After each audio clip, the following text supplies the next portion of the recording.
On August 8, 2022, FBI agents raided the Florida residence of former President Donald Trump, seizing more than 300 classified documents.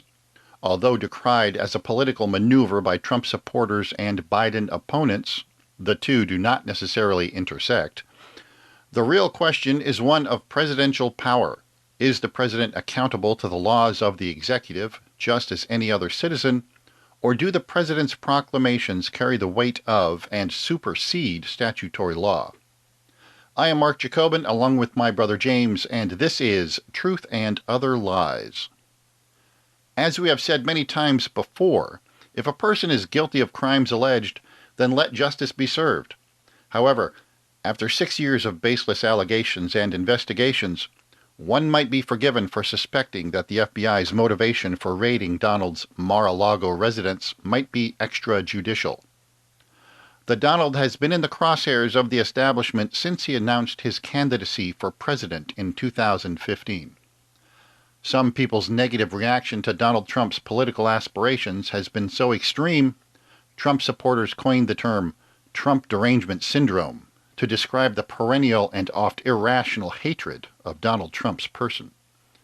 Taken in concert with the demonstrably false Trump-Russia collusion narrative and two legally anemic impeachments, even a neutral observer would have difficulty accepting the legitimacy of the FBI's action without supporting evidence. James, do you accept the legitimacy of the raid on Mar-a-Lago, or do you find yourself once again in the unfortunate position of having to defend Donald Trump for the sake of the Republic? That's a heavy burden to carry, defending the Republic, because I hear over and over again how in each election cycle, if we don't vote for the candidate of choice, then the country is going to come to an end and burn down into a pit of flames and have the same background behind it that President Biden had behind him on his speech the other night. By the way, good morning. How are you? Thanks for having me back on the podcast. Marc, I'm going to go ahead and split the difference here. Is the fact is none of us know for sure. And to peel back the multi-onion layers of, okay, what really happened here? The FBI raided the residence of a former president, historically unprecedented. But also we have a historically unprecedented egomaniac former president who either believes he did not lose the election or knew he did, but he's still ginning up his supporters by keeping his blender of controversy going.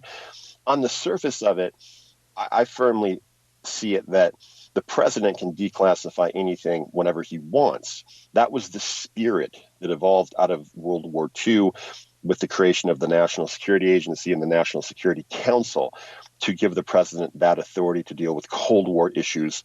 And this has been reinforced by every president, to include President Obama in 2009 via executive order. This has never been codified into law or out of law.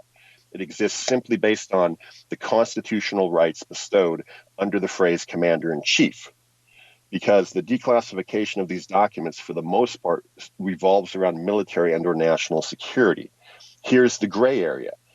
It's never been beyond the federal court level to be spoken to by the Supreme Court, nor have we had a president fleece this many documents and put them in his massage parlor at his ranch.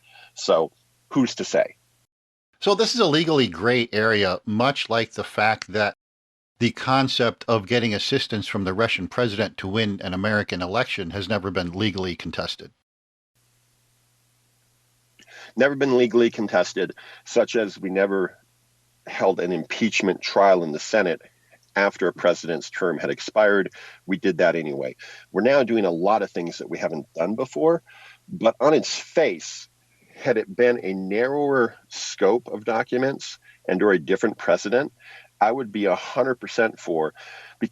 In your opening, you said, is the president like any other citizen? Yes, but only when he's out of office. Now, when he's in office, the Constitution enumerates that office massive power. And in a few situations, such as the absolute right to pardon, and in my view, the absolute right to declassify his own documents that he has to order classified to begin with. But again, because this president manages to to pull defeat out of the jaws of victory over and over again, I'm going to have to say I'm not sure right now at this moment.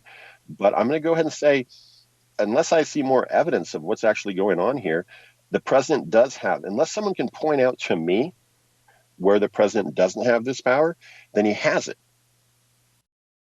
Let's take a break and come back with more Truth and Other Lies Mishandled. JacobinBrothers.com. If you enjoyed this preview of Truth and Other Lies, visit JacobinBrothers.com to gain access to the entire episode and the Jacobin catalog. JacobinBrothers.com.